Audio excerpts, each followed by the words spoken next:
This week's episode of This Is Only a Test is brought to you by Procurify. If you deal with purchase orders, expenses, or invoices, you'll want Procurify to help you streamline your spend management process. Whether that means making purchase orders painless or giving your whole team visibility on budgets, Procurify will help you with everything from requesting an item to paying for it. Start your free 5-day trial today at procurify.com/test and see how easy spend management is. Ahoy hoy, we should begin the program. Right.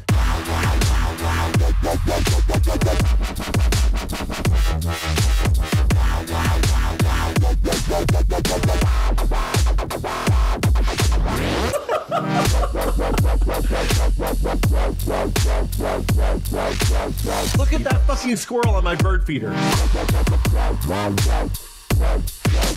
And then suddenly, the Enterprise D's bridge. Hello and welcome into This Is Only a Test. That's right. I'm really emphasizing the only That's right. part of this.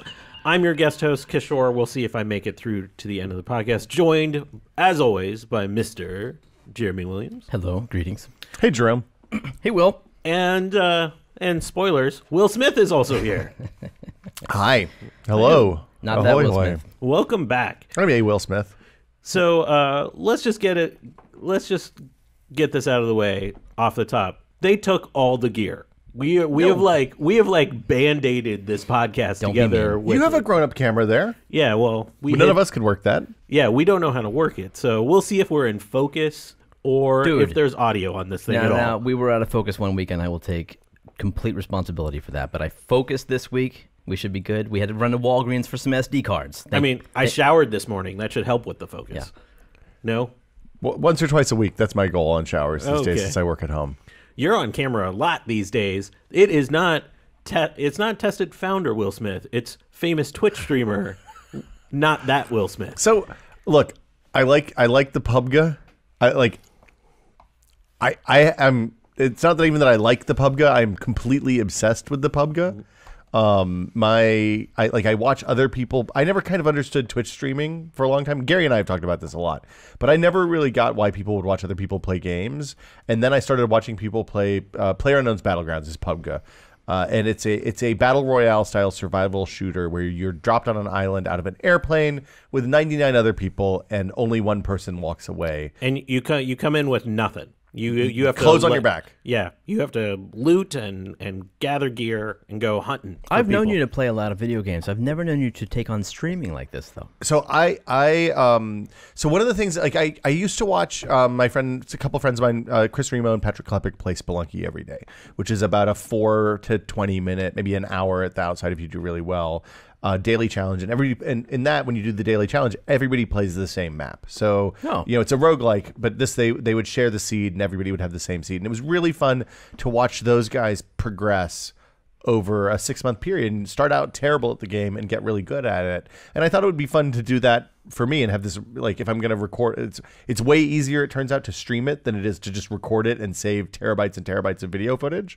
So yeah, and people, like, I streamed a couple just kind of for funsies, and people were really into it. So I have started Twitch streaming. You can find me at twitch.tv/notthatwillsmith. Like and subscribe. How many subscribers do you have? I have 3,500 followers. Wow. I'm on the fence, but now I'm in. And then I have let's say a few dozens of paid subscribers. Paid? Paid. People are paying me to play video games. Income? What? I almost have gotten enough money to pay for a webcam. Wow. Yeah. You have like a legit green screen setup too. So I had the green screen from mixed reality stuff that we experimented with at Foo a couple of years, like right at the very beginning, when Colin Northway and the guys down at what's the studio that made Job Simulator and Alchemy? Alchemy were experimenting with the mixed reality stuff. So I bought a $40 green screen from Amazon, and I already had the light stands. So yeah. The most entertaining part of your stream is when you basically try to talk Gary down from being so terrified of being out there playing that game. I'm proud of him. Like so the thing that you learn this game, there's really stable progressions of skill that come in this game. Like your first instinct when you drop into that the first time is terror, right? The scariest thing the first time you play that game you'll see is another human being, right? So your instinct is to go find a house, get whatever's in it, loot all the guns that you can find, so get a shotgun, and then just go hide in the bathroom and wait for death to come for you. And then gradually you get more and more aggressive, and you kind of learn a little bit more about how the cadence of the game works. And eventually, like now I'm at the stage where I've realized if I'm not hunting someone, I'm probably being hunted. So I'm just full aggression all the time. You got to keep that momentum high. You got to keep after the people. You got to never let up, never step back. How important is knowing that island? Moderately important. I mean, it does help. It's more important to remember where the plane went, and that's going to give you a better idea of where you're likely to find people. Oh, so there's a line of people early in the map, at least early in the game. Yeah, and there's a tool. I think it's called flightpath.net or something, battlegroundflightpath.net or something like that. And you click the start point and the end point of the airplane, and you can put it up on your other monitor. It'll give you a constant reminder of where the people are likely to be, and it show because they're not going to be more than a kilometer in either direction from the flight path. That's totally fair. It's not like the people that have audio apps that listen to their headphones and give them headings on where the shots are coming from. Yeesh. Well, more on games coming up soon. We are not at SDCC where the rest of the tested team is now. Silicon what? Silicon Diego Comic-Con? San Diego Comic-Con. Oh, whale's vagina. The annual convention of comic book collectors. Yeah. Oh, yeah. It's comics only at this convention. Nothing. Yeah. I love going out there, getting in the boxes, just going through them. I know you talked about it a little bit on Still Untitled this week. You've gone to a lot of San Diego Comic-Cons. I've only gone to 2. Jeremy, you haven't. Zero. Any laments not going? I mean, the thing I said on Still Untitled is really like when I go to PAX. When I don't go to PAX, I feel some FOMO, right? Like I miss seeing my friends. I miss going and playing board games with a bunch of like fun randos and having a good time. With Comic-Con, it's really just about seeing my Comic-Con friends. Like I have a subset of people that I really only see at Comic-Con and other like cons like that. And yeah, I haven't seen them in a couple of years because I didn't go last year either. Tonight's a night that I feel the FOMO because it's Woodstock. It's Woodstock night, yeah. And Woodstock night is always just a ton of fun. So like last year, I randomly ended up talking to David Silverman for a long time without knowing that it was David Silverman. And for those that don't know, David Silverman has been OG on The Simpsons for like forever. Yeah. And like The Simpsons were my parents on some level. So that was amazing. I talked to him the last time I was there, and like it was all I could do to be a grown up and not be like, can I just ask you about my 8 favorite Simpsons episodes? And so no, it was pretty cool. I'm sure the crew's having a great time, and there's going to be a lot of stuff coming out of there. I think Adam's first incognito is today, and I believe looking at the schedule, he's going to do 3, so there's probably lots of stories to tell. A couple blasts from the past. Happy Apollo 11 anniversary day. It's the 48th, right? 48. So, I mean, when you think about that, it blows my mind that we as a people collectively put hundreds of thousands or millions of people's work together to put, 10 people's feet on the moon, on another world? I mean, it's a moon. It's not a world. I mean, it's a world. It's not a world technically. Look, they traveled beyond mostly the bounds of Earth's gravity.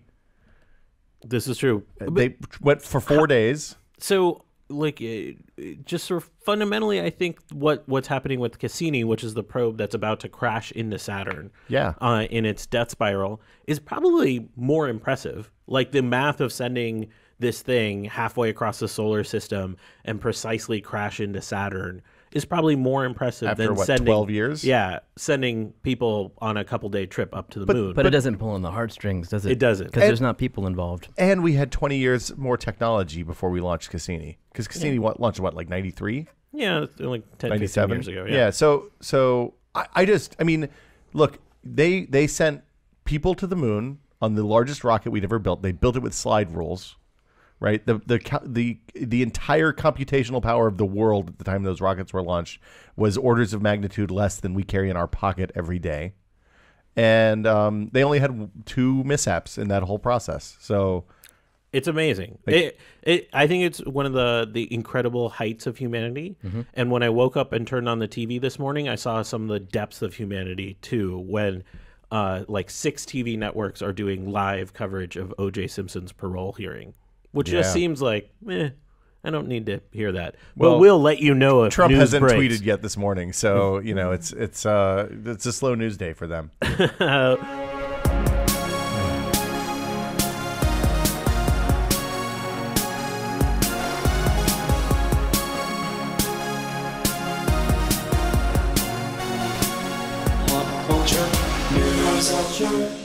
I thought hitting the music, and Jeremy just did it. Yeah. No, we're in sync, dude. Yeah, we have this weird sync.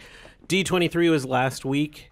A few things broke out of it. Hold on. Permission to really lose my There's mind. 23 Diablos now? Yeah. It's amazing. The bow and arrow is still the best weapon in that game. I don't know. What is D23? What is the 23?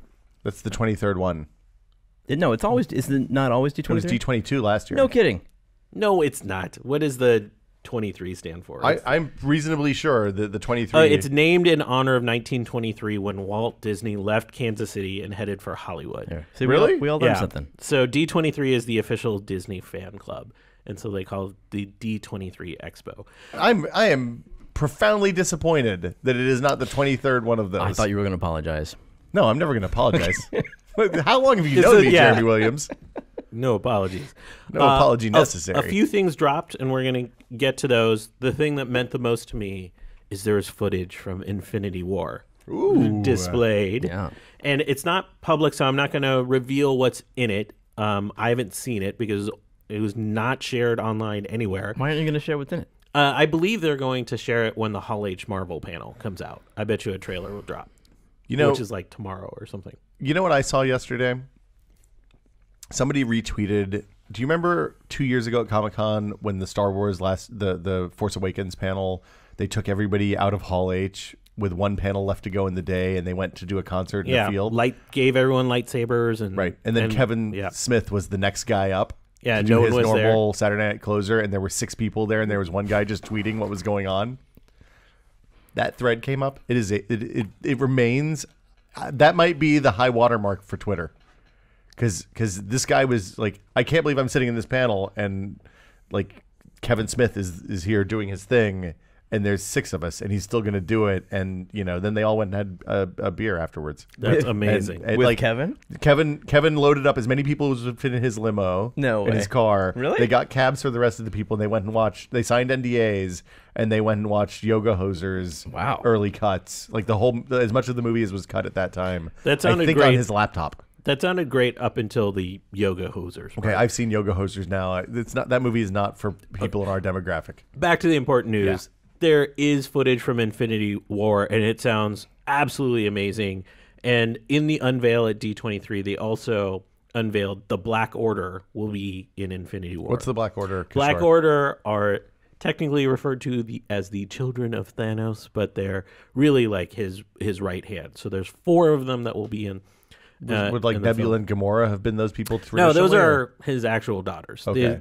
Well, Gamora's adopted, but yeah, I was gonna say she's green and he's blue, so it doesn't check out. There's Corvus Glaive, he's like a military mastermind and really ruthless. There's Ebony Maw, who has like some sort of magical, neurological kind of powers.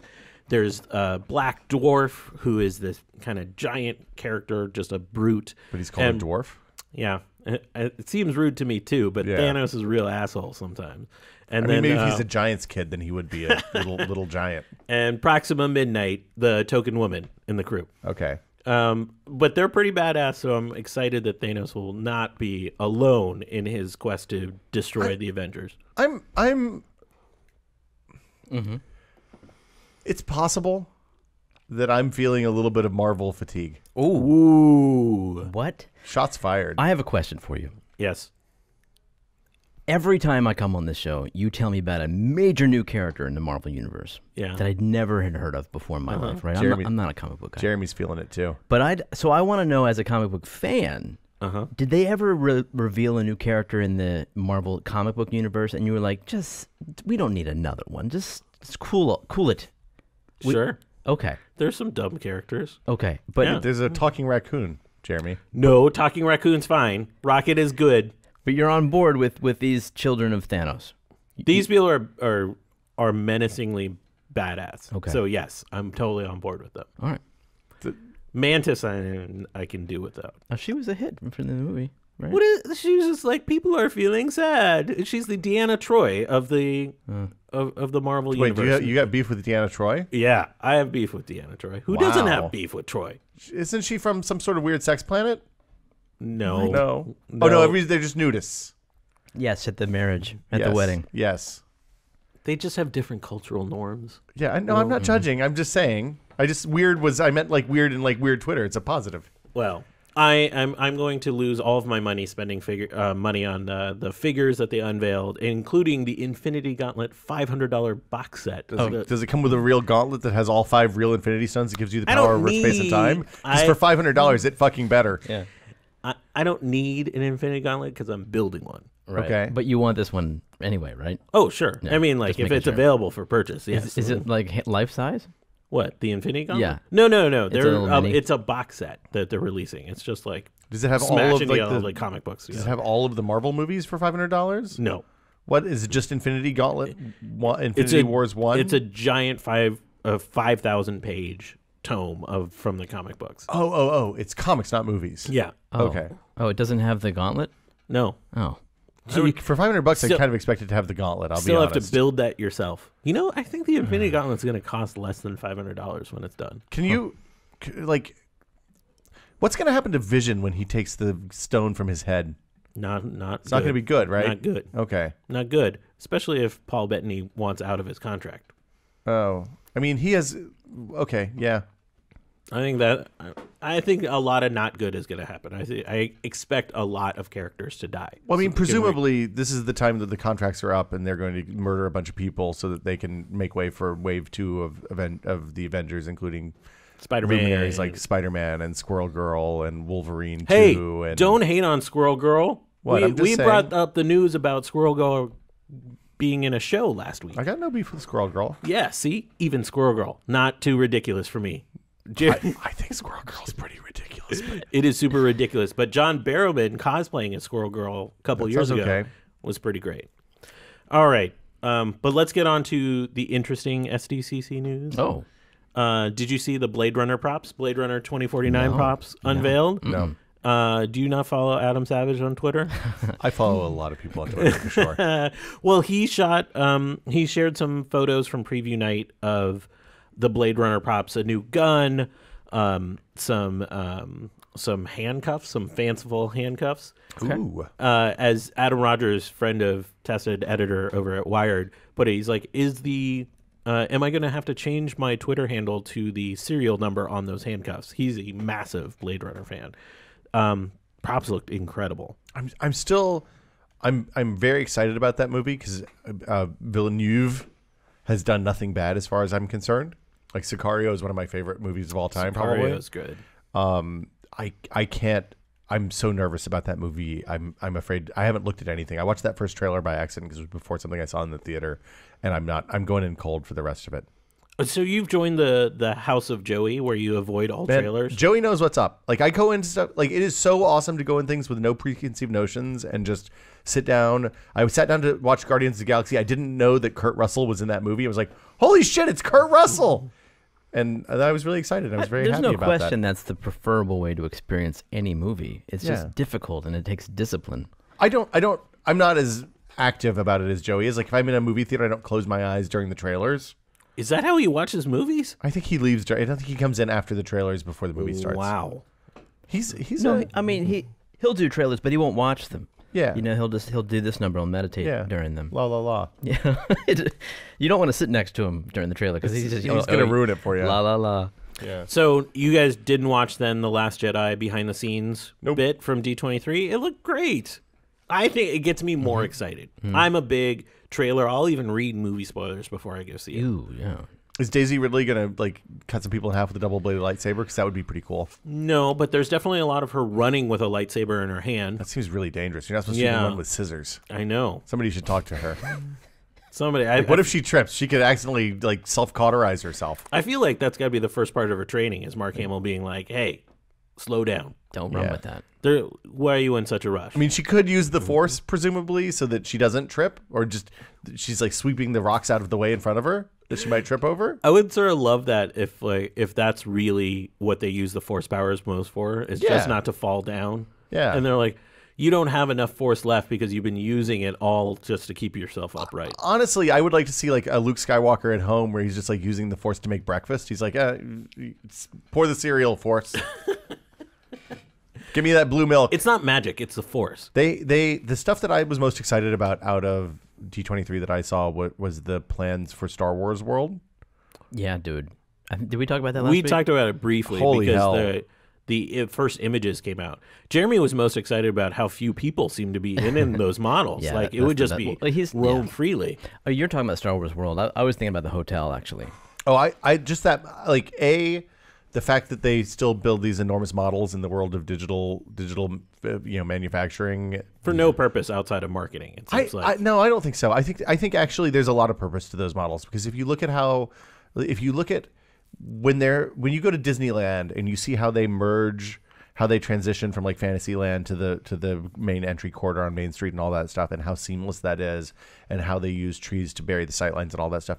You could do that with VR, but I think it's still better with a physical model that they could put a little periscope camera in. You don't think they could do that with just a typical computer modeling? I mean, that's how architecture is done. Why wouldn't it be different for this? I think they definitely can, but I think they learned something. I think there are good reasons to do that in the real world and make a real model of it. So are you excited about Star Wars Westworld experience, the immersive hotel? Did we talk about that last week? I don't think so. What's the Westworld I'm so hotel? excited for this. Yeah, I actually pitched it to my family already, like for 3 years down. So they're opening up a hotel in Disney World. Yeah. Which is it's a hotel you'll go to that's Star Wars themed, where you won't go to the park. You'll go to the hotel like it's its own cruise experience. And you'll sign in. They only take reservations on a set cadence, because there's an experience arc. Wow. So you go and you check in, and you become a part of this narrative. Do you have to wear costumes and stuff? I assume that they encourage it. Do they provide costumes? Good question. But it's enormously expensive. It's like cruise costs. But it's all food included and all that. And they seal the doors so you can't get out? Right. Cha-chunk. Well, all the windows are made to look like you're in space. So what? Even in your cabin, the windows are LCD panels, and you're in outer space, and the whole room is structured to be, a starship, and you're sleeping in these pods, and the bar in the lobby area looks like it's like a spared no expense level of detail. Wow. It's amazing. I mean, we have only seen that couple render shots, so we don't know how it is, but somewhere upwards of $1,000 a guest. A land cruise where you don't actually have to get on a boat, sounds much like a much better cruising experience to me. Well, if it's Westworld-like, too, where you get to interact with characters and have unique storytelling that's actually you can revisit, that would be amazing. So I've done some like escape rooms where they have actors portraying characters. I find it so just spectacularly uncomfortable to interact with people who are being paid to like it's all the things that I don't like about interactive theater. And so I'm interested to hear what people say about this when they actually roll it out, because that is a hard thing to do. Disney's been doing this for eons, though. Like, they have all the characters in masks that don't talk, but all the ones who don't wear masks do talk, and they envelop the characters, and the kids go up to them, adults do, and they're very good at improvising. But there's a very big difference between like good for kids and good for me, I think. Right? Like it's my possible daughter. the Star Wars hotel is not for you. It's possible. But No, never. I don't know how many 8-year-olds have $1,000 a person to spend on a hotel. Yeah, right. Like unless there's a Mos Eisley spa in the corner that we can go dump the parents off at, and you get your Junlin Waste You think mud there's masks. a spa in Mos Eisley? That's not the Mos Eisley I remember. There's a 1% everywhere, Kishore. That's funny.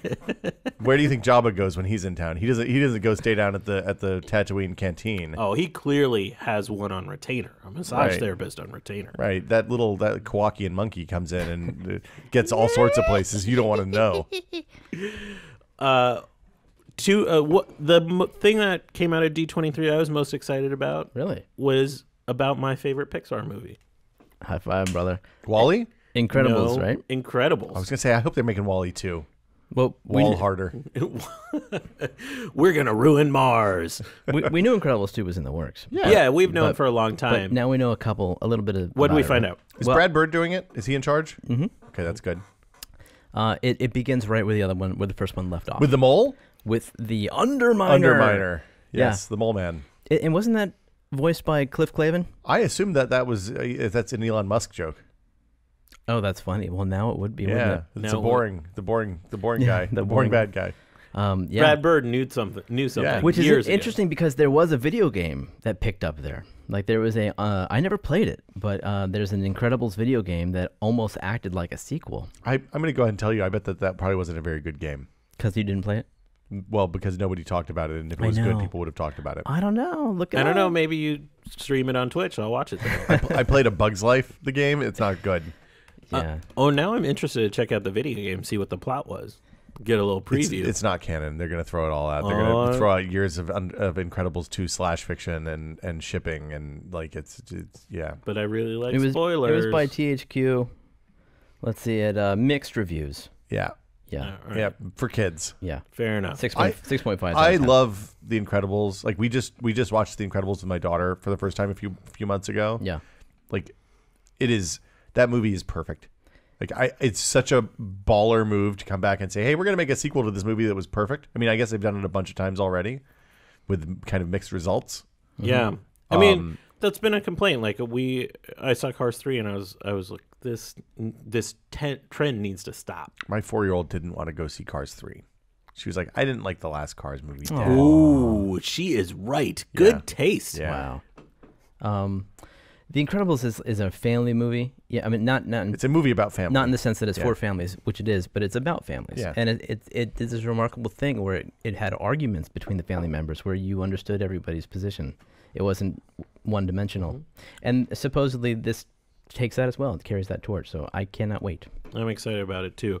One other trailer. I know Will hasn't watched it, but our friend Guillermo del Toro has a new movie coming out called The Shape of Water. Yeah, trippy, man. It's a little bit of a departure. It is the first Guillermo del Toro rom-com. I don't know, but like that's not even fair. What do you mean? I- That was I- clearly a romantic comedy trailer. But you use a term like that, and suddenly it goes in that category in the video store when it really, it shouldn't. It should go in Why? foreign films or Just because there's a monster involved? well, because it's otherworldly. Oh, it looked good. It was like a Paul Thomas Anderson, Guillermo del Toro, Yeah. like just all over the place Yeah. kind of stuff. Wes Anderson is what I Right. meant. Okay, that's Not Paul that's better. Thomas Anderson. Yeah, I think it's an awesome trailer. You should watch it. All right, let's go on to some tech news.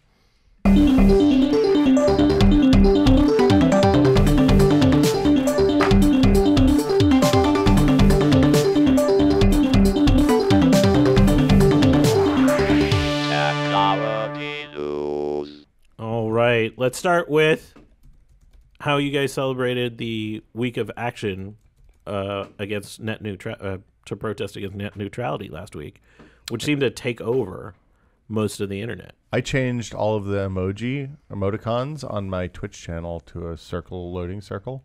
You actually did? No, it just did it automatically. Oh, okay. That was Twitch's way of letting people know. That's what Reddit did. Yeah, it was a good call. Yeah, but I mean, the first time I went to Reddit that day, they actually had a pop-up, where and it like ticked across like 300 baud modem, and you would read it. But then they permanently made their upper left-hand corner logo load slowly. So this might be unpopular, but why are we still doing this? Not why are we protesting net neutrality, which I'm definitely in favor of maintaining that. But Yeah. I feel like this same protest has been happening for a decade, it feels now. I have the fatigue of it. Well, I'm going to go ahead and tell you a secret. Guess who doesn't like network neutrality? Comcast? Verizon, Comcast, AT&T, any of the big ISPs, Charter, Time Warner. I think some of those are the same now. I can't remember which ones got bought by which. It's if you're a big business, it would be really nice to charge people on both sides of the thing. Charge Netflix for carriage and then charge the users for getting faster access to Netflix, right? Or, promote your own content. You mean your X1 TV internet application? Or maybe it's called NBC. Yeah. So what is your suggestion? We should stop protesting? No, I would. It's not that I just feel the fatigue of it. Like it's. I feel like we've been running in place. Well, why don't the legislators feel fatigue? Well, see, they get checks is the way it works. People pay them money to feel certain ways about things, regardless of what the people that elect them want them to feel. So I mean, here we are. We have a corrupted, fucked up system. I shouldn't feel fatigue. I just do. I mean, and I don't know if other people do as well. But I didn't take part as much as I have in years past this time around, even with the news that the Trump administration has sort of cleared the way for the FCC to make a decision to essentially overturn net neutrality. Yeah, I just assume we're marching toward a Blade Runner dystopian future instead of Star Trek at this point. So, but then we'll get a giant Atari logo out of nowhere. But Atari's bad now, so that doesn't really help us a whole lot. I don't know. We got some Atari news coming. The holding company that owns Atari is a pretty skeezy, is my understanding. Anyway, I mean, there's a lot of arguments for and against net neutrality. The one against seems to be that the market works itself out, which makes perfect sense if we lived in a sane world where there was a lot of ISP choice on any markets, really. I mean, right here in San Francisco, we have limited access to some alternative ISPs, but for the most part, if you want something that's faster than 20 megabits down, your options are Comcast and Comcast. Or move in next door to Norm and get Sonic. That's pretty much it. I'm getting Sonic. I mean, in January. Yep. But the vast majority, like my parents, they have no ISPs, right? They live in rural America. They can't even get DSL. Mm-hmm. If you look at what happens in most urban areas, even there's one cable provider, and that's it. Some people have high-speed WANs or wireless networks. There's some other stuff like that that's coming online, but it's slow. And the nice thing is, because Sonic is pushing into San Francisco now, Comcast is offering gigabit for a $50 upgrade over their base plan or $70 upgrade over their base plans now. Expensive.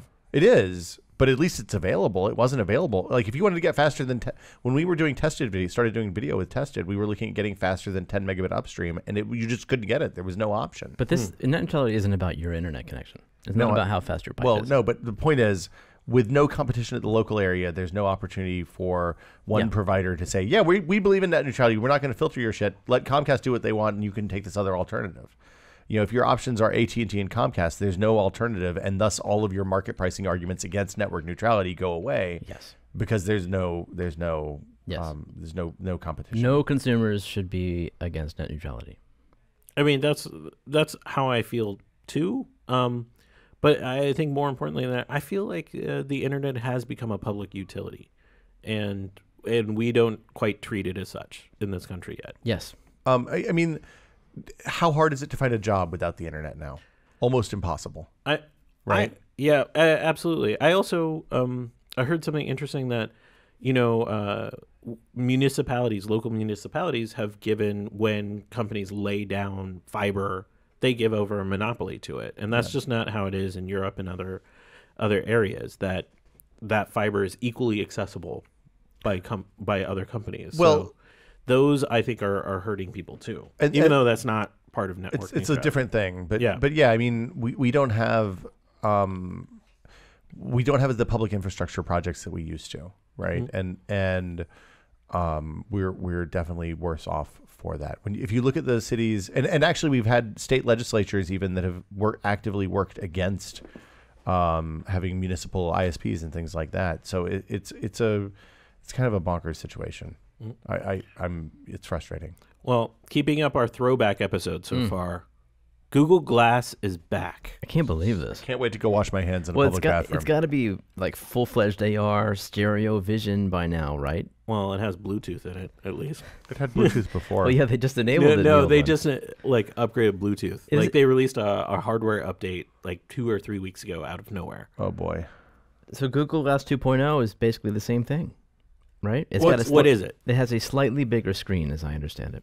Okay. But it's generally the same thing. It's just clear glasses looks almost exactly the same. It has a dongle that comes around the side. Does it clip onto existing glasses, or do you have to wear their weird glasses still? Good question. Did the last one not? You couldn't get the last one. You had to get custom frames with a weird cutout in the corner that nobody could cut lenses for. But they clearly show that this is not a consumer product. Consumers are just going to make fun of it. So are they going after consumer again? No, it's an enterprise thing. It's for people who want a heads-up display and need hands-free, basically. Oh, like manufacturing and whatnot. Yeah, there was a compelling repair, video yada yada, of somebody doing repair work on a big server, and it took them an hour without and 40 minutes with, and it's compelling.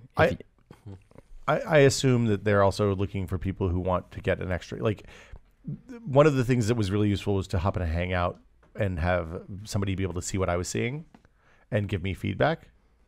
So the video so stream. you stream video out, somebody else who's maybe not with you on site can see what you're doing, and they can say, oh, hey, that looks weird. And if they've updated the cameras, because at the time it came out, it was a probably 2013 era cell phone camera, which wasn't great, especially by their standards. If they have the same kind of sensors that are in the Pixel or the iPhone 7 or whatever, then that's a big upgrade.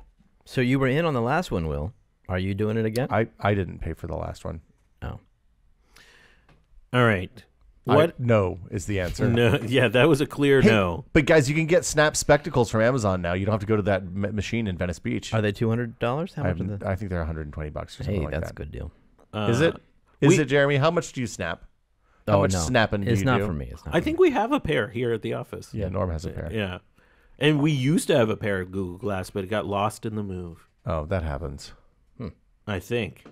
All right. Somewhere somebody has the tested Google Glass pair. It's probably in that storage unit, and someplace if I had to guess. Yeah, saving 20 minutes on server repairs as we speak right now. Look, yeah. Go to the next story. This is good. I want to tell me about this. So the next story is about what happens when you allow the Japan Aeronautics Administration to send a drone onto the ISS. Is that JAXA? Is that what JAXA? JAXA. I love the look of this guy. And so when Japan makes a robot, it's going to be cute. There's going to be kawaii coming out of that thing all over the place. It looks like Jibo, kind of. It does look like Jibo. Jibo. Oh, where's Jibo? Is Jibo out yet? I think Jibo's dead. No, Jibo. I saw news about Jibo the other day. They were accepting pre-orders. Anyway. Well, this is a drone that's a sphere that is adorable. It looks like it has eyes on it. Yeah. And it looks like it's floating. It's essentially sort of like in the stationary tethered position on the ISS, but it can be remote controlled from Earth. It's bigger than I expected. How does it propel itself? I have no idea. Fans. Well, I mean, why not? Cuteness. Kawaii. Look, you could have a couple of gyroscopes and a fan for propulsion, and that would totally do it. Oh, they should have asked you to design it. Yeah, I'm halfway there. It does have 12 propellers in it. There you Seriously? go. Yeah, it does. Inside, it only weighs 2 pounds. Well, it weighs nothing in space. Yeah. Oh. It has a massive 2 Snap pounds. back on me. This is so cool. So what's the point of it? It's for remote monitoring of what's going on the ISS. It can also interact with the people aboard the space station. How many people has it murdered on the space station so far? Has it taken over? See, here's the thing. Will it open the pod bay I think doors? it's replacing them, so we just don't know yet. So there's time. What else can it do? Can it help you? Can it hand you the extra towels when you're sponge bathing yourself or anything like that? I think it warms up toilet seats. Like what other? Really? That's really nice. I would honestly. I think this must be great for the astronauts. I didn't think there was a toilet seat on the space toilet. I think it's just like stirrups and a tube. Giant vacuum. Yeah. I'm trying to make a legitimate point here. Yeah. We heard you. So, Jeremy, have you ever listened to this show before? I mean, they have themselves up there and nothing else. It's the same thing. This is a umbilical to the Earth. Yeah, it's totally the same play as the Google Glass for Enterprise. It can help with efficiency. Smaller market though. Yeah. Slightly smaller, only applicable to 6 people at a time. This is a thing that NASA has experimented with over the years a lot. Like they used to have I don't know if they ever actually made them, but they had prototype space drones that looked almost like the target laser from the Millennium Falcon in Star Wars, like little that could zip around. You mean the practice? Right, the practice drone. They had the just torso, the disembodied torso robot with the head and the torso and the arms. I don't think they ever sent that one up either. So if this is there, it's cool. This is a good thing. Yeah, I like it. I'd like one for the house. I need that anti-gravity drive though. It's time to talk about some games. Video games, eh? Atari has something new. Oh, not just appearing in Blade Runner trailers anymore. What a weird announcement. You know, it's so early. They've announced that they will be announcing a new console, right? And they have some renders up. And sign me up, dude. This announcement to the announcement. Yeah, I mean, I love the retro styling. Tell us about what the Atari box. All we know is what it looks like. It looks like a flat set-top console. So it's not like a Switch. It doesn't have a screen. It has wood paneling on the front in one design, which is reminiscent of the 2600. And you can get it in a solid red panel if you so choose. What would you want an Atari box to do? Like, do you want just a powerful gaming system? Do you want something that's all retro, nostalgic? What are you looking for? I have no idea, but I'm curious. I'm on board because I love the styling of it. If it's reasonably priced and it does something interesting, I'll get it because I love it. I love the way it looks, and I'm sure that it could be fun.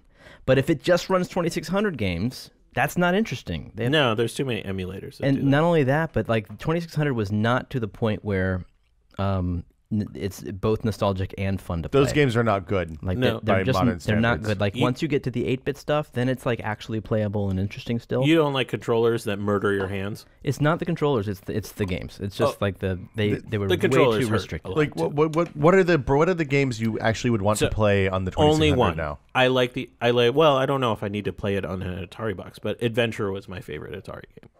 Okay, Adventure is a fine game. You know, you can beat it in like 3 seconds just by going left. No replayability. Combat is great. Combat is good. Combat's I would good. say combat. I would say maybe like Breakout. Sure. But if you go back and play like Empire Strikes Back, which was probably my all-time favorite Defender was 2600 okay. game, it's not good. Yar's Revenge has some longevity to it. There's one, what is that, like Icebreaker, where you're jumping down the little pieces of ice. Whatever. The games aren't great. That's the problem. They don't look good, and they have limited, playability. But if they also, this is the company that later made San Francisco Rush. I mean, they have a lot in their catalog. I don't know if they still own it all. But I'm just trying to think, what's the niche they can operate in? Because, Microsoft has clearly made we are going to be the most powerful gaming system out there.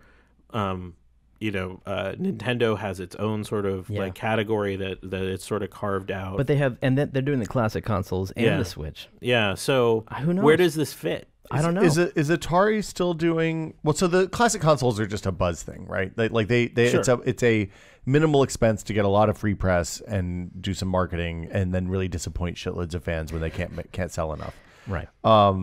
But given their success, you could see why Atari might think, let's do the same thing. But is Atari even a real company anymore? I thought Atari was like the Atari name went with Infogrames, and then it got sold off to some holding company.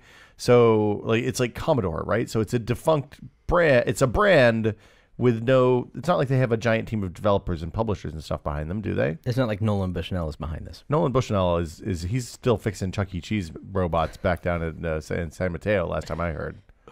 Oh, I need to see an image of that. Of Nolan Bushnell still working on a Chuck E. Cheese robot. Yeah, so I'm like, I don't know that this is a thing that needs to exist. I am. Is it crowdfunding, or is it a real product that you can order? No, what's wrong with you? What? What's wrong with you? Like, the world doesn't need an Atari console right now. We have so much crap. This can be a dream. You think more crap is a good thing to add? As long as it's a hypothetical, could be anything. This is kind of interesting. Once they announce that it actually is crap, then okay, fair enough. I withhold my judgment until they announce that it actually is crap. There you go. All right. They didn't show a controller either. I want the crippler. If they're going to do the controller, it needs to have the soft, squishy bottom and everything. If it doesn't hurt your thumb, it's not Atari. Speaking of crap, have you guys tried Nintendo voice chat yet? Oh boy, what is that? I don't have a Switch. I can't do it. So you don't need a Switch to try Nintendo voice chat. I don't think it's an app for your phone. Oh, really? For your phone? For your phone. Remember, the Switch doesn't have a headset. There's no microphone. So if you want to do voice chat for a console that released now two interesting multiplayer, one amazing multiplayer game with Mario Kart 8, one interesting multiplayer game with ARMS, and Splatoon comes out tomorrow. Splatoon 2 comes out tomorrow.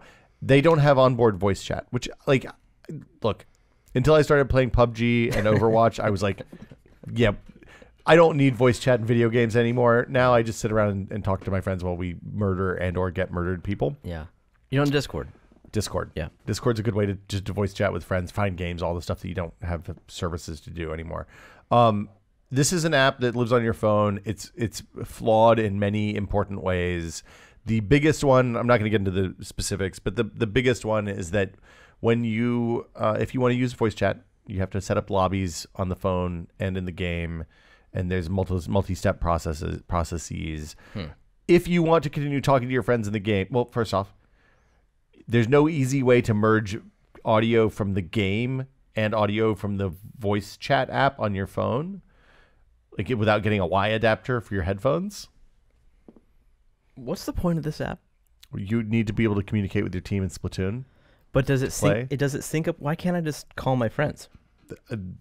Jeremy Williams, you just asked the $1 question from Nintendo. I mean, my son does this. He FaceTimes with his friends while they play Minecraft or Splatoon. That's a perfectly sane way to do this. Is the problem with that you can't do group calls, and this allow you to do a Discord style group chat? Well, I mean, you could use Skype to do group calls. There's any number of services that will allow you to do group calls. So yes, this will let you do group calls. Presumably, it will become more integrated with the game. Like, the game's not out yet, so I haven't been able to test this myself, and everything we know is from reading Kotaku and Engadget and talking to people who have early access to the game. I see. But it seems like you set up the lobby in the game, then you go set up a lobby in the voice chat app. The big problem I have, aside from the not being able to hear the voice chat in your headphones, like you have to get one-sided headphones or something, I guess, or use one of your AirPods if you're an AirPod person.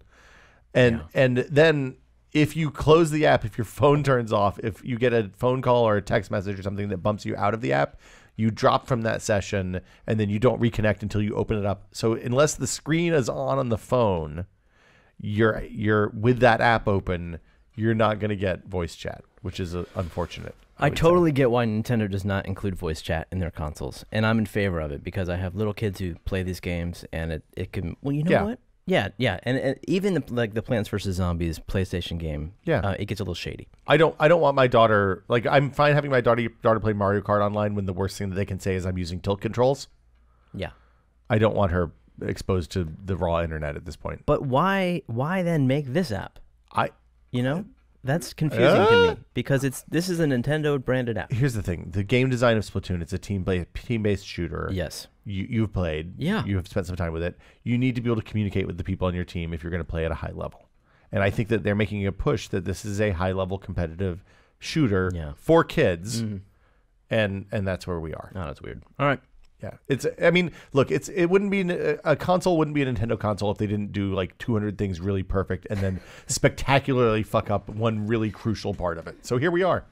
Also, the multiplayer they're going to charge for, remember. So that's an exciting add-on to this whole thing. That doesn't start until next year. All right, it's time to enter the shower. Oh, I get to play this. Check it out. There's a new one. Oh, I'm getting uncomfortable. And so we enter Elon's shower. Wow. You actually have done it, you monsters. Yeah, Norm goes away for a couple of weeks, and you look at what you've done. Look at what you've done. All right, let's talk about some Elon Musk news. First of all, breaking news today that according to a tweet, why 2017 is the year of according to a tweet. Elon Musk says he has verbal commitment from the government to allow the Boring Company to drill a hole from New York to Washington, D.C. You think our dear leader just sent him a DM? Is that what? I mean, I guess that wouldn't be verbal, but. Whoa, New York to D.C. Yeah. Wow. I mean, clearly that transit corridor is a massive opportunity. People take the Amtrak and flights all the time. There's an immense amount of travel and infrastructure needed in between those cities. But this all seems a bit fanciful. It's probably going to end in Penn Station and be a real shit show, right? Like, I don't want to go to Penn Station any more than I have to. I don't know, man. I mean, but would you take a Hyperloop from New York to Baltimore? I've taken the Osceola, that's it. Yeah, I've taken that. It's nice. I would take something that's faster than that and be really happy about that. And look, if I'm going to die in a train crash, why not have it be buried thousands of feet under the ground instead of on the surface where rescue personnel can come get me? If this could actually be a play for taking trucks off the road, I think this is exceptional. Forget the consumer. I don't see that happening. You think he's building a packet switch traffic network? That would be amazing, though, right? Trucks? No. The trucks they're too big and they're too loaded with cargo. They're going to own the roads. It's everything else that's going to go underground. That's what I think. Really? Yeah. I'm going to go with Kishore on this one. I think there'll be autonomous trucks, but I mean, I think going cargo underground would alleviate so much traffic. What was the movie that had the autonomous trucks that were just the beds with the containers on them? Oh man, it was something I saw recently. I mean, are you thinking of like the new Total Recall where they had like giant barges go through the center of the earth? No, I'm never ever. You're never ever the new thinking Total of the Recall. Fair enough. It was something that came out in the not too distant past. Maybe it was Interstellar or something like that. I don't know. Mm-hmm. But it had robot trucks that had no cabs, so it was just the truck with 4 wheels under the container with 4 wheels under it driving on the road. It was really all right. You let us know what movie that is. But Elon wasn't done. He announced that he's going to drill a hole from New York to D.C. Yeah. It's a boring company hole, so it's boring. It's boring. But he also met with a number of governors this week. Yep. And introduced an idea because he thinks there is a great threat facing us today. I think there's definitely a great threat facing us today. But he thinks it's artificial intelligence. Oh, that's not the one I was thinking about. And he actually lobbied for regulating AI. Well, yeah, he didn't stand up there. That wasn't the purpose for his talk, I don't think. But he did make very, very strong suggestions that it needs to be regulated preemptively. He's been concerned about this for a while. Exactly. Also, Stephen Hawking is on this list, isn't he? Of people concerned about AI? Yes, absolutely. Smart people are concerned about AI. And he's afraid that if the way that regulations usually work is that there's industries rise and then there's a public outcry because they've become too powerful, and then the government takes a couple years to create legislation that regulates the industry and brings things back into check. But Elon suggests that AI, if we follow that same pattern, AI will become too powerful by the time that we regulate it, and it will be too late. So, are either of you worried about this? I mean, look, the science fiction. The science fiction. I'm much less smart than Elon Musk and Stephen Hawking. Goes without saying. Thank you for saying that. That's very modest of you. If orders of magnitude, Jeremy, if like the science fiction common wisdom on AI is that once we have a computer that's truly intelligent and can start modifying itself, it will very, very quickly evolve until it's not just a little bit smarter than us or as smart as us. It will become orders of magnitude more smart than us very, very quickly. And Elon's point is, if that happens, then waiting 3 days, much less 3 years to regulate will be too late. I mean, we use some machine learning stuff in what we do right now. I'm not real concerned about that happening in the current 5 to 10 year time frame that he's talking about. This is a off in the future problem, not a today problem, from where I sit. Yes, but nonetheless, the preemptive argument I think holds. So what's the regulation? Like you just put an axe over, like on a with a thread over the power cord in for the computer, and once it passes a certain test, you cut the thread. Some Congress people asked that, and he said, let's just start with education. Let's just have legislators start to educate themselves about where AI is and where the track is. Good God, man, they can't understand the internet. Why would we think that? Like, I barely understand machine learning stuff. What about an AI registry? Would you be for that? You think I would not. Separate but equal for the AIs? That's not okay, Kishore. Yeah, I mean, I'm sending us down that path. I think the problem with this really is that we can only regulate our own country, and that we have to stay competitive. And there's a balance act to be struck there. So you're saying we should enslave the AIs and use them to compete against our nationalist enemies? I think AI will be enslaved. That's grim. Don't you? I mean, it sucks for the AI. Yeah. How has that worked out for us every other time we've enslaved people or things that are sentient? Well, not so well, right? I don't hear anything about the ants complaining. Well, they serve our needs well. Yeah, look, the bees. When the cows rise, though, and the chickens rise, we're going to have real fucking problems. Well, I mean, the cows have their fart protest against us every day. But the chickens are basically tiny velociraptors.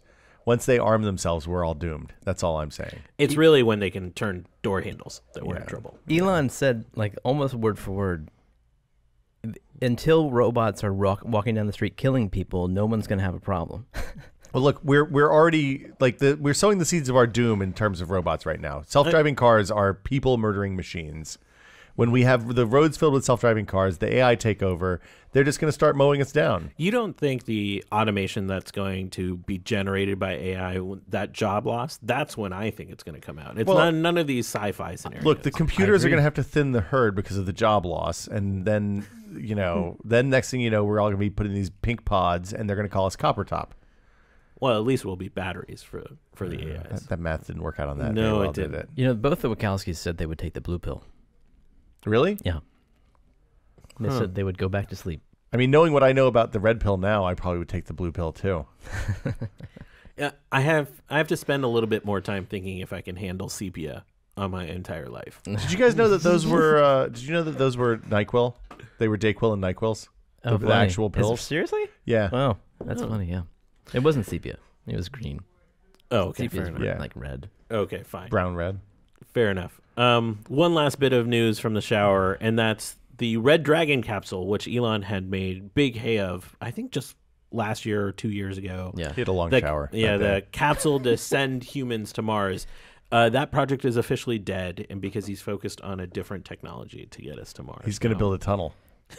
That's straight through the planet. I know how this works. I think we need Norm in here now. There was another thing. There was something else this morning. I can't find the article right now, but like the House voted unanimously to deregulate, like to remove restrictions on autonomous cars. Oh, really? Yeah. Oh, The U.S. House? Yeah.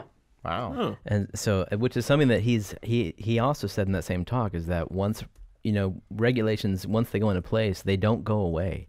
And regulations, we need regulations sometimes, but sometimes we need to know when to scale them back. And I think he's clearly speaking from frustrations inside Tesla. I mean, we've talked about this on Still Untitled in the past. I feel like the self-driving car thing is going to be really great until the first few people, until there's a bad accident. And then there will be hearings, there'll be people talking about it. We have what's crazy about that is that'll be covered intensely because it's new. But the math of it is that we are terrible drivers. Oh no, as no humans, doubt, right? And so the math is, even if they are just as good as us out the gate, which they'll probably be better than us. Well, but I guess my point is, when self-driving cars was Google and Carnegie Mellon and a handful of people that are among the smartest people in the world, doing this thing and putting this new technology together, I think we all agree that was probably okay.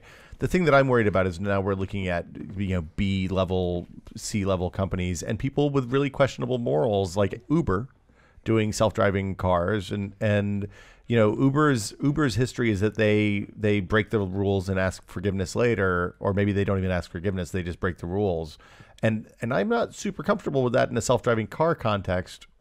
Where it was okay when they were going up against the cab companies. So, like, Uber broke rules in terms of competing with cab companies, but they haven't broken rules about doing self-driving. We don't know. Well, and they did. They came here in California because they did it without DMV approval. Yeah, I thought that, but then they were called on it and they left. They went to Utah again. They forgiveness, not permission. No.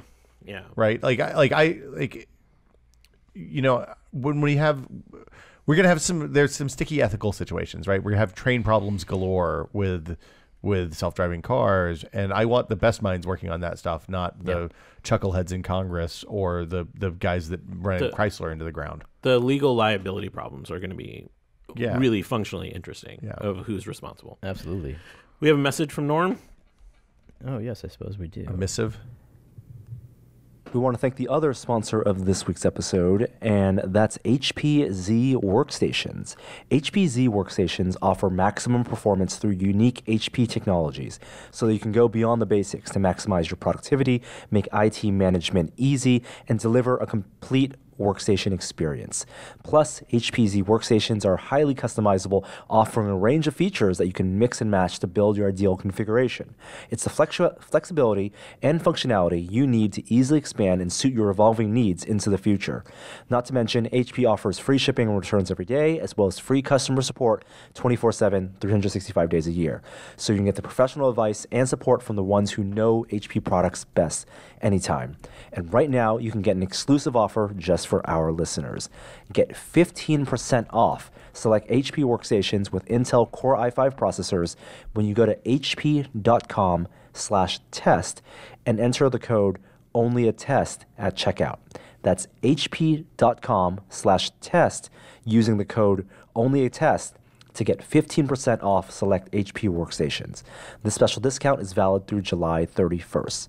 So whether you have a small business that's looking to grow or you're established and ready to take the next step, HP's workstations with Intel Core i5 processors are for you.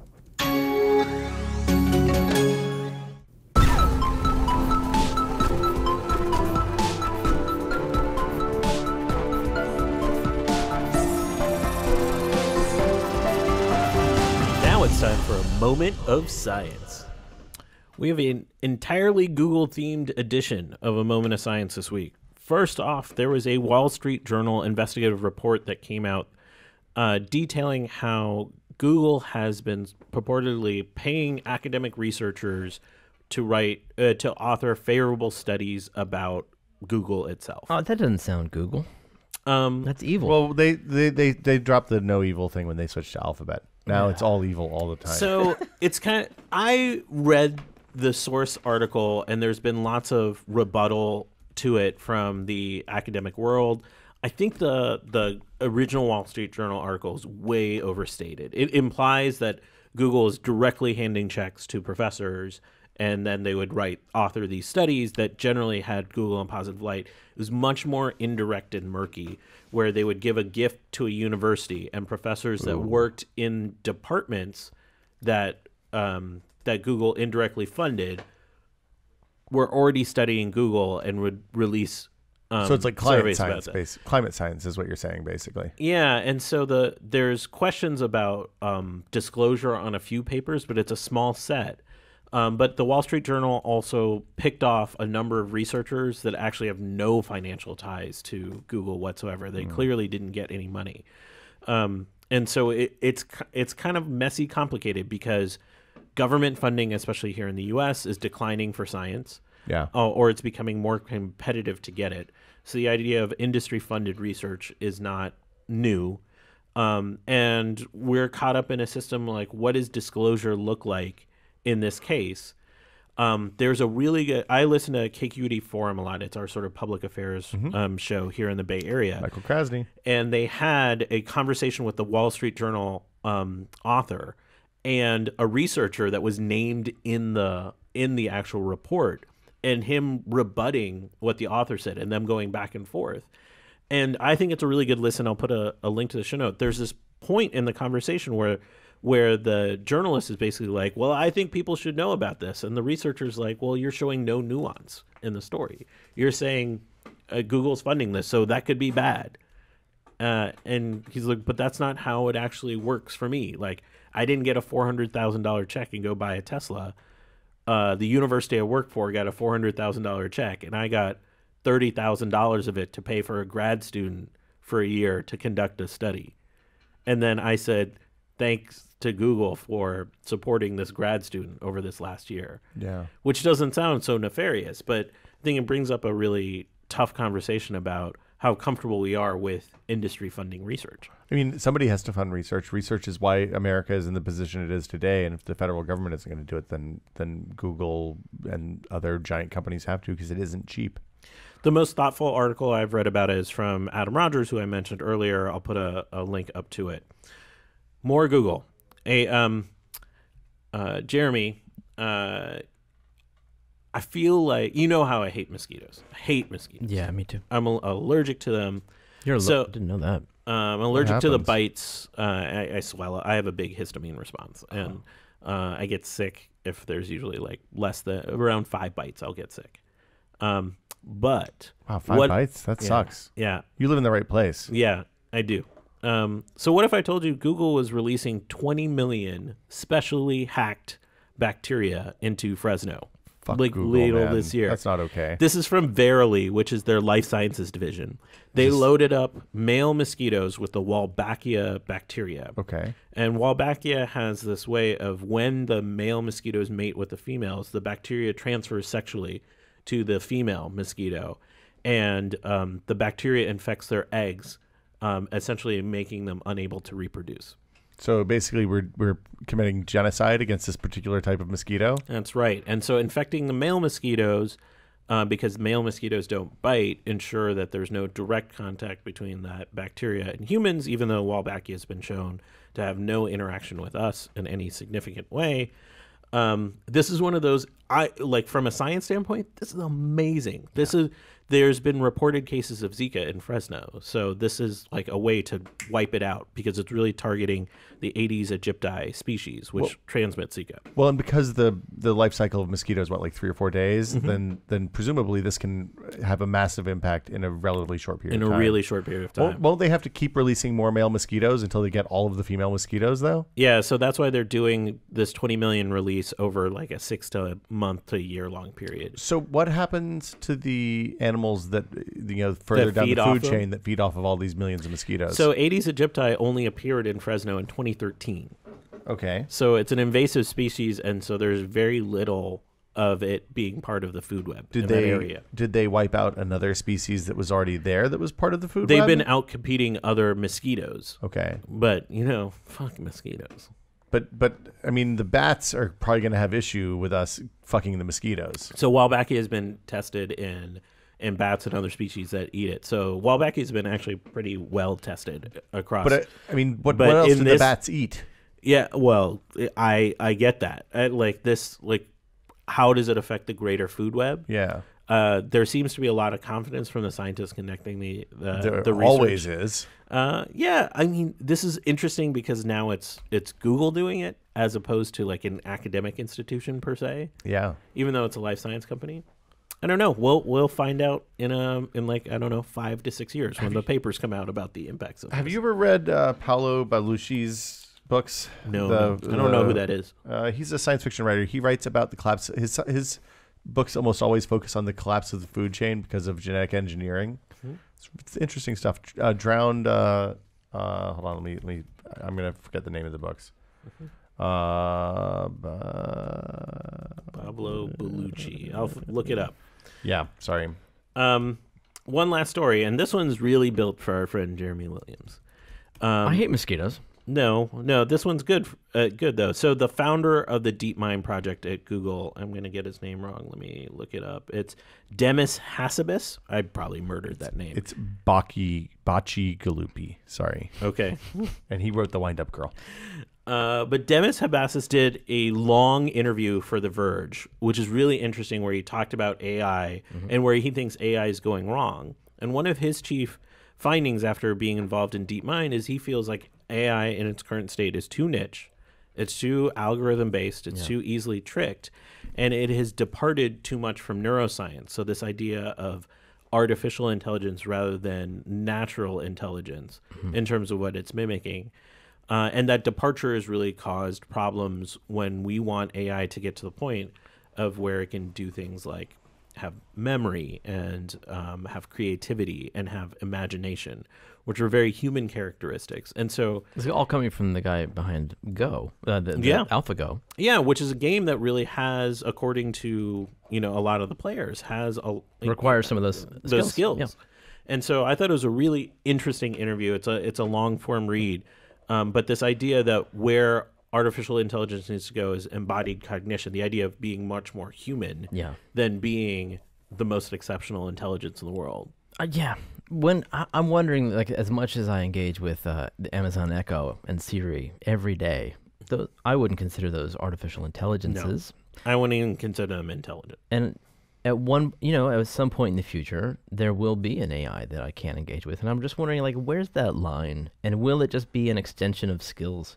Or will it be what you just described, which is more of just like an embodiment of cognition? I think our imagination gets away from ourselves. It's going to be the slow burn. We're going to get the iPhone first generation AI that's going to be like this. It inspires the imagination, but it has limited functionality in the real world. How is that not the Echo? Well, because the Echo is not intelligent. It's a linear design. You ask it a question, it searches the internet and gives you an answer.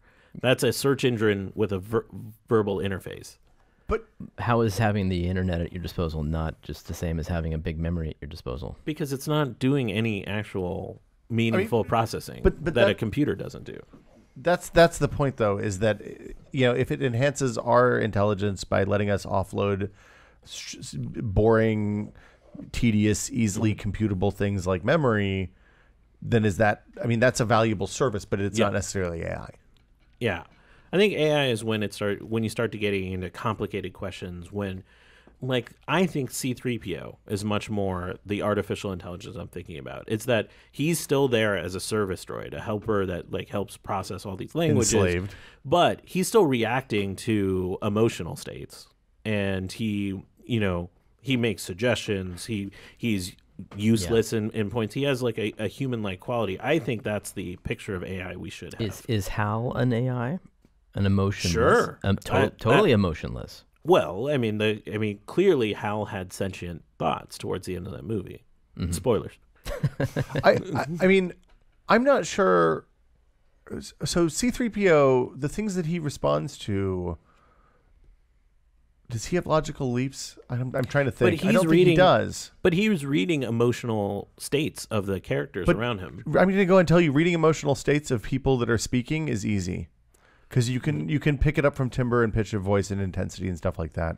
And if you can see facial expressions, things like eyebrow movement and eye movements and mouth shape are relatively easy to track as well. All right. Well, so that's more cut and dried than you would think. So I guess my question is, will we be fooled by a non-AI into believing that it's intelligent before we actually have an AI to interact with? So I'm going to ask my 4-year-old when we get home, because I'm curious what she thinks. If she thinks Alexa is smarter or dumber than the dog. That's interesting. Because we often talk about what's intelligent. The dog is smarter than Alexa. No doubt. My book. Absolutely. Yeah.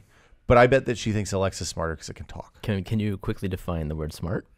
Well, I would say there's a level of complexity for me to do this, raising my hand up, that Alexa can't even begin to consider the world of that. The dog can solve basic problems. Like if you put the food behind the bowl, mm-hmm. the dog will push the bowl out of the way to get to the food.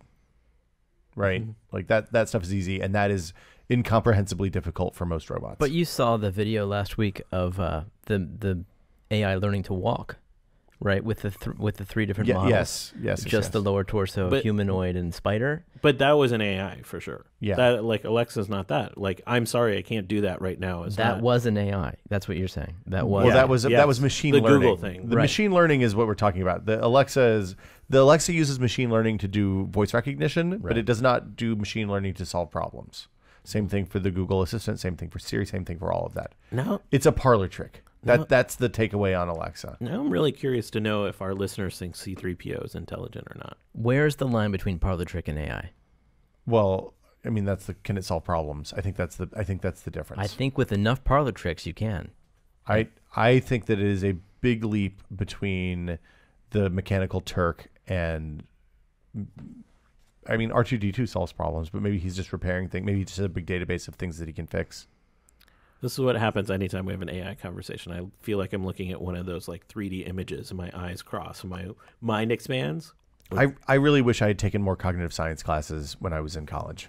I mean, not that they would have been much use now, but yeah, this is the perfect segue. I'd have the background into our next segment, though. The VR Minute. Virtual reality this week. Let's talk Knuckles. I got my Knuckles. Boom. I was up in Seattle a few weeks ago and went and stopped by Valve and showed them what we were working on and said, "Oh, by the way, if you guys have any spare Knuckles controllers, we would love to test them out. Would you send me some?" And then they did. Wow. So you have one pair? I'm probably not going to say. Okay. You have at least one pair. Yes, we have more than one pair. Okay. We got a shocking number of Knuckles controllers when I told them what we were going to use them for that I can't talk about. Let's start with some of the basics. How comfortable are they? Shockingly comfortable. You guys haven't tried them at all? No. Okay. Man, I would have brought a pair in if I'd known that. So the first thing you know is that there's an elastic band inside that hoop. So you see in the picture there's like that there's a stretchy neoprene thing. Yeah. And you can. And I'm not NDA'd on this. Also, just FYI, so I'm not breaking any rules. Before just to set it up, this is the Valve equivalent of the Oculus Touch controller. It goes a step further than that. Well, I'm just saying that it is that style of holding a controller. It is a yeah. So they have a definitive correct way to place them on your hands, so you'll know what your wrist and hand orientation is. Whereas with the current Vive wands, you can hold them, like a sword hilt. You can hold them kind of like a magic wand with a kind of tilting forward kind of motion. There's a bunch of different ways you can hold them. With these, you jam your hand in between a hard plastic grip and a neoprene kind of stretchy elastic holder, and then once you've done that, you don't have to actually grip them to keep them in your hand, which differentiates them from the Oculus Touch controllers. So it grips your hand rather than you having to grip exactly. And the grip kind of goes. I'm not exactly sure what the proper way to hold them is, but it goes kind of between the gap between your thumb and your forefinger. Down the line in your palm to the heel of your hand. Comfortable?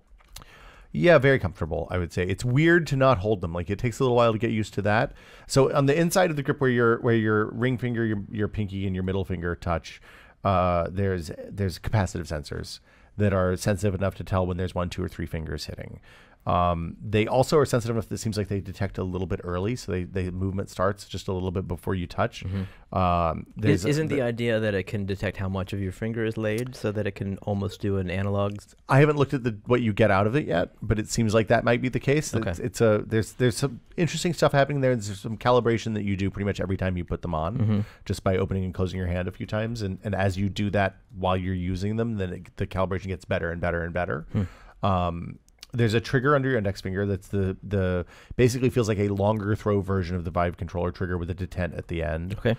There's a thumb pad that is a deeper well and is clickier and kind of moves more than the first gen Vive trackpad controllers. It's definitely it's not as flat as the first gen controller. And then there's 2 face buttons on either side of that and a Steam controller button underneath. So what takes the place of the grip button? The 3-finger capacitive sensor. The capacitive sensor. So you can set the controllers in different modes. In the default tracking fingers mode, you grip things by grabbing them by putting your fingers on on the circle pad. I think the buttons are capacitive too. I can't remember. The trigger is capacitive in addition to being mechanical. And then so you grab things by literally picking them up. By picking up the controller, by touching your fingers to the controller. I mean, that's the cool innovation of that strap, is it allows you to actually let go of things. Yeah.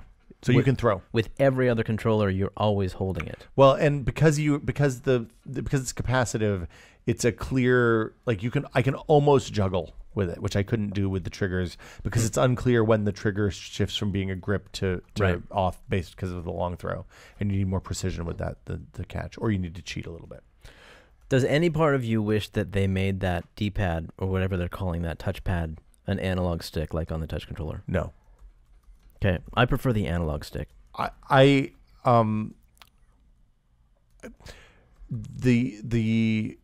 developer, the way doing radial menus with an analog stick is way less easy to train users than it is to show them a circle and say touch in the top right quadrant to do this, the lower right quadrant to do this, so on and so forth. I think you're right. There's a trade-off, and some UIs are going to be better for one and better for the other. But what I like about the analog stick is that it is naturally a haptic feedback.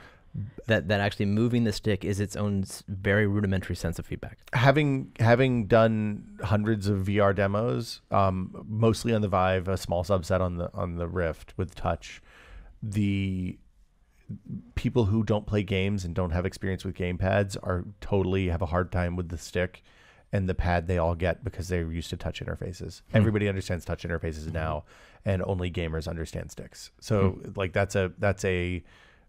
think that's a pretty clear difference in who they're targeting between Oculus and there's HTC. Also a stop at the end of the throw. The difference on the cone, it is a very pronounced cone on these new controllers. Right. So you have that becomes really clear, and you get good feedback about where your thumbs are. So one of the things that changes is with this. The only thing that supports it natively, I think now, is the Steam VR Home beta. That their little house thing that you could get in and explore. Yeah, I don't think it's beta anymore, is it? It's just the normal. I don't know. I've been on the beta branch of Steam VR for so long. I have no idea. But you see hands instead of a controller on Steam VR with this. Okay. Which is new. Interesting. Only with that. Only with that. So yeah, I mean, it's interesting. They're a little bit fiddly. The setup process was what you would expect with kind of beta hardware.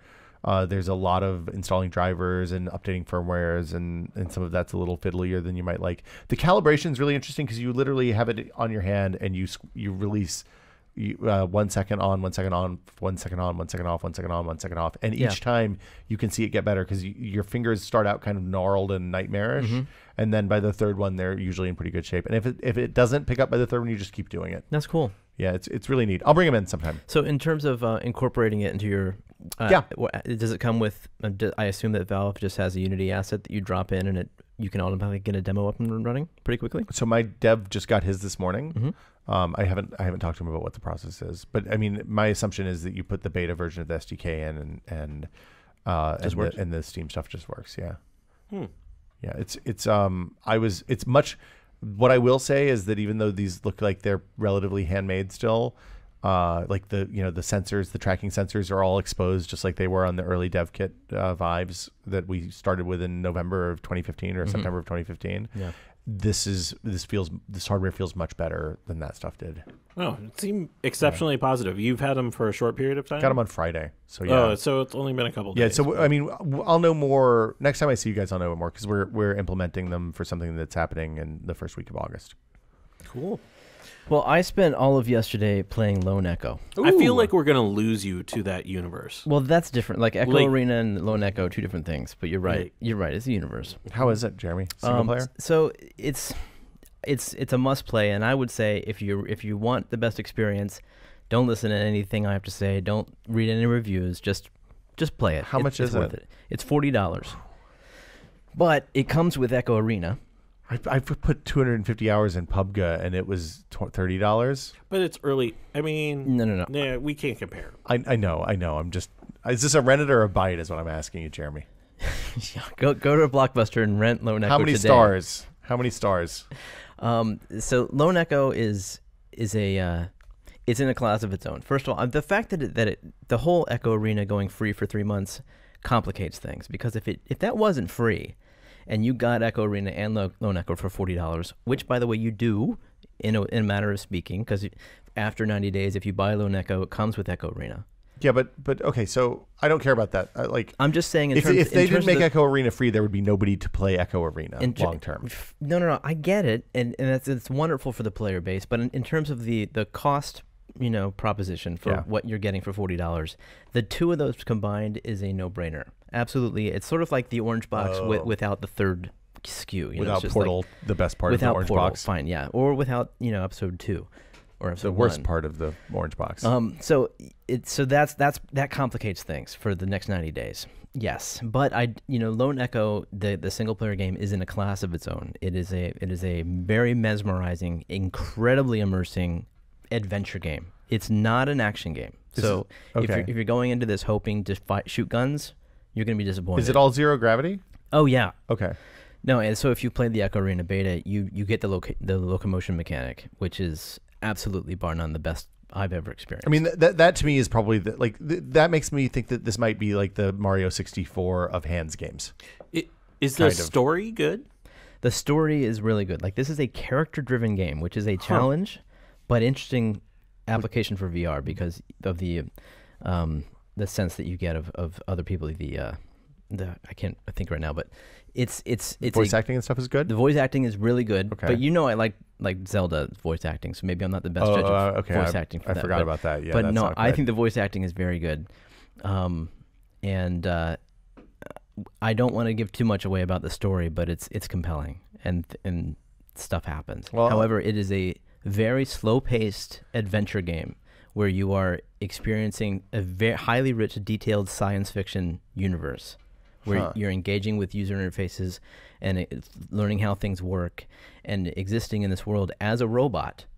And you are a subservient robot for this entire game. And it's a super compelling experience. I think it's a must play. Do we know how many levels, quote unquote, there is? Levels to Lone Echo? to the game. Like, do you know how long of like in terms of length? Yeah. I was told you could speedrun it in 4 hours. I think that is generous. I think no, in terms of that would be difficult. Okay. For me, it was close to 6 or 7 hours. Oh, you finished it though? Yeah. 6 hours for a $40 game is totally reasonable. But I can't tell you, like, like 2001 isn't for everybody. Like, it's a slow movie. It's deliberate. It's a deliberately slow movie, but it is also a hallmark landmark movie. It's one of the masters of cinema, yeah. So and I'm not saying that this is the 2001 of video games, but it is that kind of thing where if you go into it and you want to chill out and just explore a universe which is highly detailed and refined where the special effects are just phenomenal. Wait, is this game a walking simulator? Is this like that Firewatch and Adrift bullshit? You just float around and see some stuff? I think it's going to be compared to Adrift, but it's much better than Adrift. Okay, much better. So yeah, I love walking but honestly, simulators, you'll play this game just for people who don't know me. I know think they're fun games. You'll play this game probably once, maybe twice if you want to be a completionist. But the Echo Arena is where it's at. Getting the disc, getting slap happy with those discs. Did you happen the beta while it was I haven't out? had a Rift hooked up in a while. It's a pain in the ass to switch back and forth. It is the killer app. Okay. I think a lot of there are people in the game. I swear to God, I played that beta almost every day, and every day a new person would come in. They'd spawn in the lobby, and they'd say, "What is this? This game caught me completely by surprise. This is amazing."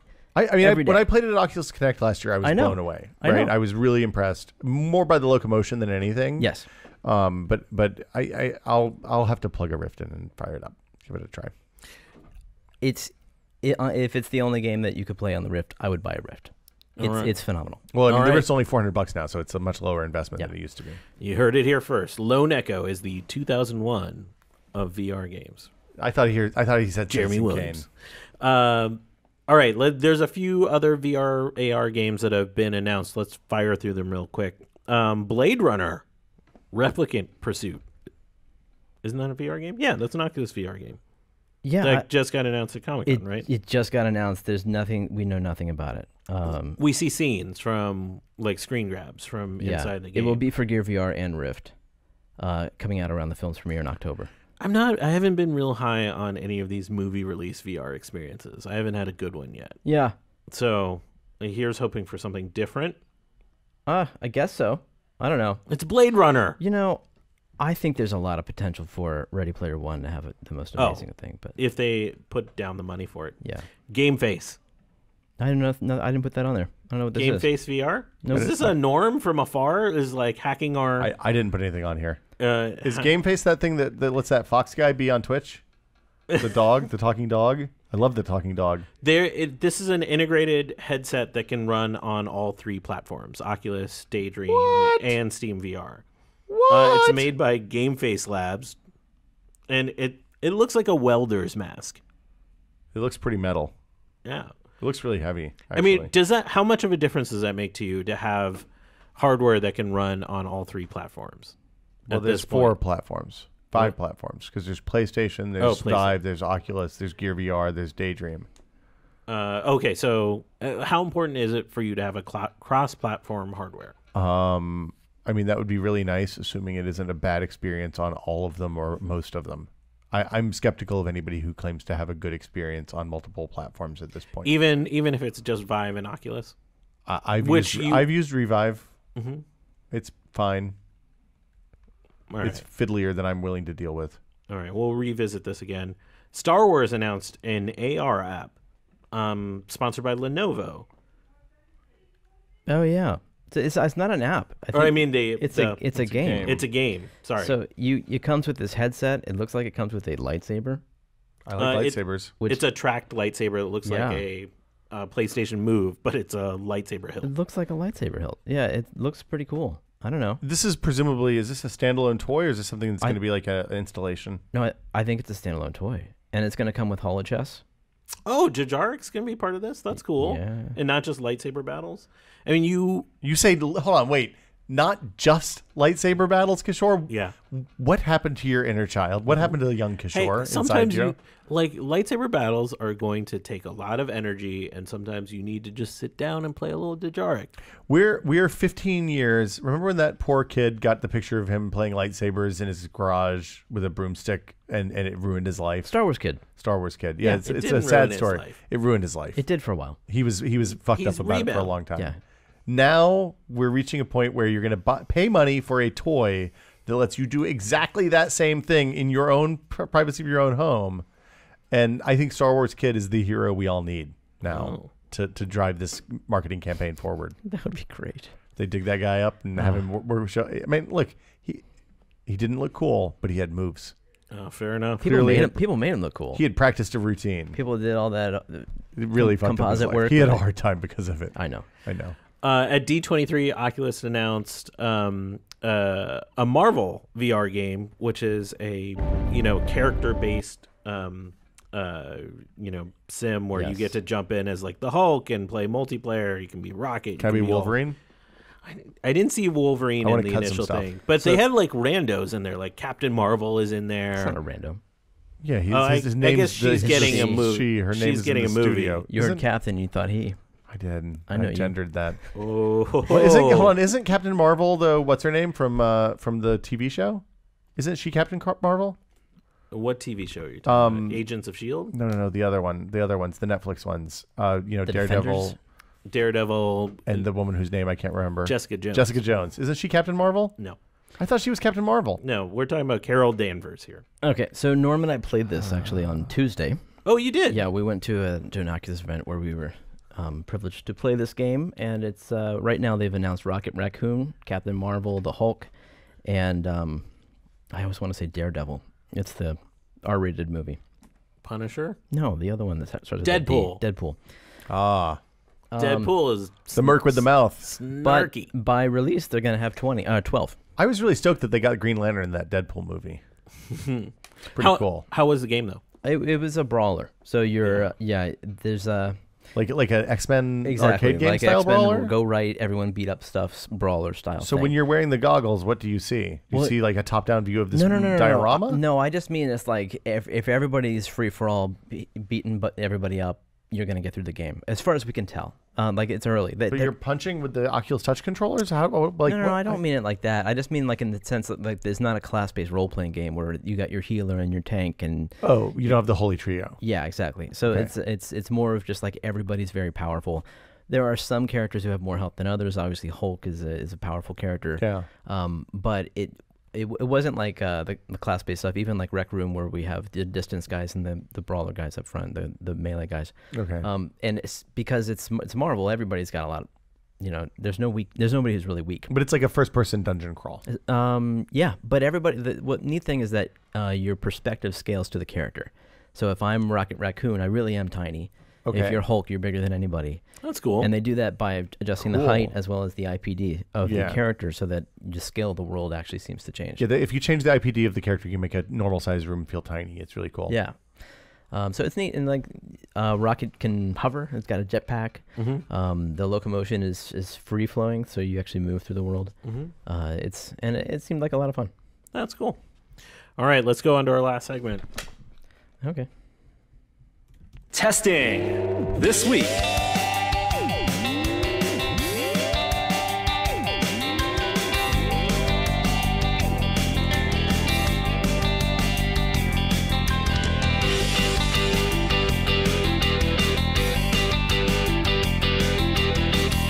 Hey, what have you guys been testing? All right, we got a random assortment of collections, mostly because Will hasn't been on for a while.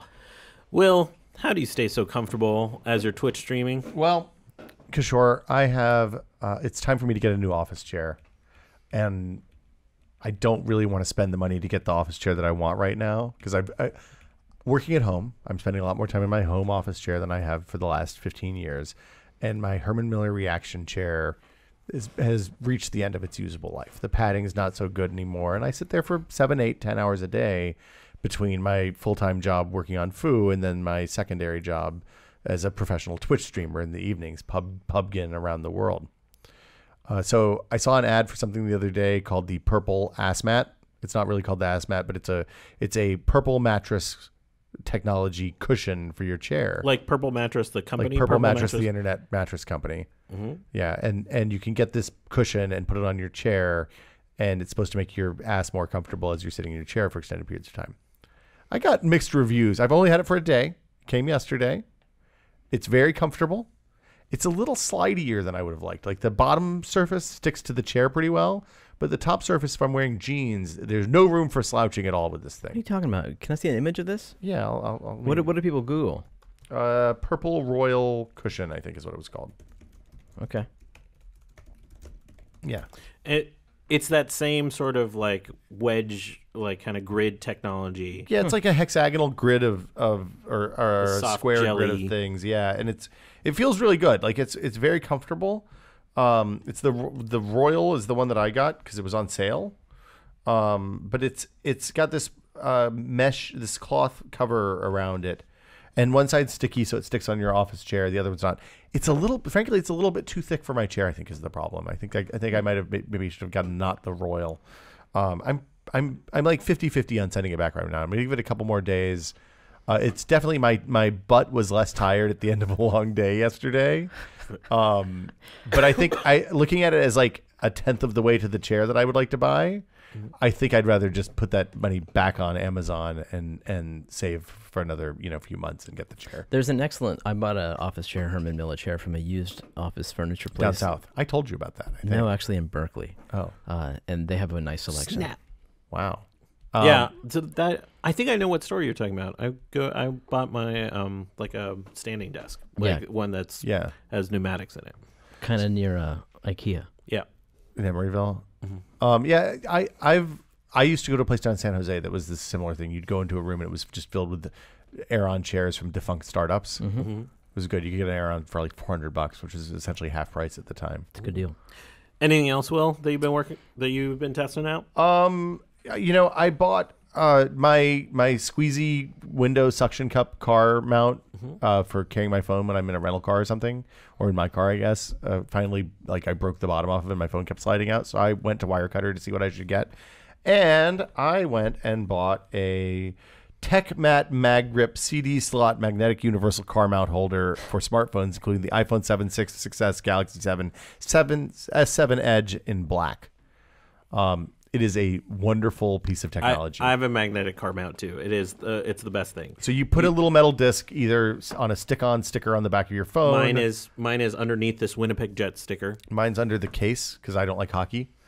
And you then just jam it on the dashboard and it sticks right there. It's a super strong magnet in the thing. You're not putting a magnet on your phone, so you don't have to worry about wiping your credit cards out. And it is incredibly convenient and really good. And the CD mount one worked better than the ones that stick into your car vents, because with the car, like basically there's two styles. One is that you jam it into the slots in the car vent. And there's like grippy things that hold on to those. This one you put a thing into the CD mount and twist a screw until it locks in place. That worked much better for me because the car vent one kept pulling off when I would take the phone off. My wife has a car vent one. Same thing. I got one that just had a sticky on the end and I just stuck it on sort of a bare part of the car. Ford, so the knurled dashboard does not work with sticky stuff. And then I ordered Comcast Gigabit last night. So I'll let you know how that goes. It was like $40 extra over my 250 megabit service. So it's like close to $100 a month then, something like that. No, I was paying. Look, it's Comcast, so who really knows what you're paying? Yeah. It was expensive. It is not the $50 a month that you pay Sonic in the city if you want synchronous gigabit service. 40. Cool. Fuck. It's $35. It's 35 megabits up with gigabit down. DOCSIS 3.1. Wow. When do you get it? As soon as the modem arrives. So tomorrow, I think. That's cool. Nice. Jeremy, anything on your list? Probably. I don't know. All right. I'm working on an Echo Arena disc. An upgrade another version. Actually, somebody tweeted to me after the last episode. They had modeled it, and then they revamped the model. It looks pretty great. And so I think we're going to make a 3D printed shell that'll go around the laser cut interior. I think you should also try some of the different glues that people suggested too. If you didn't read the glues comics. for acrylics. Yeah, I have some acrylic cement that I got. Oh, good. Acrylic cement's amazing. It's really cool. I was down I was hanging out with Alan Pan yesterday. He runs a YouTube channel called Sufficiently Advanced. You might know him from he built a Mjolnir that had a strong electromagnet that wouldn't be released unless like you had an RFID or something. Yeah, he had a thumbprint scanner actually. That's awesome. And so he set it to random, and so like some people could lift it and some people couldn't. That's really good. He's great. I got to try out. He just built a handheld punch activated flamethrower, which was great. He basically rigged up a system that had an accelerometer in it. So as you threw a punch, it would spray out a mist of butane and then have an electrical igniter and start a fireball. Perfectly safe. Everyone should have that. Well, it's based out of something kids. with The Last Airbender. So I think he's trying to create like over 9,000. Yeah, I think you can probably buy that in the kids aisle right next to the Star Wars AR game. It was cool. If you didn't watch the premium series that had Alan in it, I think last week. He's a real fun guy. He was on the Mythbusters Search show for a while, and he builds a lot of cool random stuff and a lot of fun. So shout out to Alan and his channel. I think that's about it for us this week. I think Norm will be back next week. Lots of San Diego Comic-Con stuff will probably be flooding the channel, including Adam's Incognitos and probably some one-day builds related to those Incognitos. I actually don't even know. Do you guys know? I know one of them. Hi there, I don't know what I'm allowed to talk about and what I'm not allowed to talk about. No. Jeremy's done with the show, though. That's what I know. Jeremy is Jeremy's done. Ready to get the fuck done. We have an episode of Projections coming out we shot at the Marvel event, so there's more details about that. Cool. Norm should be posting that tomorrow, and there's also in the same video an interview with Nate Mitchell, so that's going to be a good episode of Projections. Awesome. And I think part 2 of my visit to CERN is going up with Science in Progress shortly. It should be up soon. Thanks, everyone, to watching. Do we have an outro this week? We do, from Micro Apple. Hi there, I didn't see you. That's it.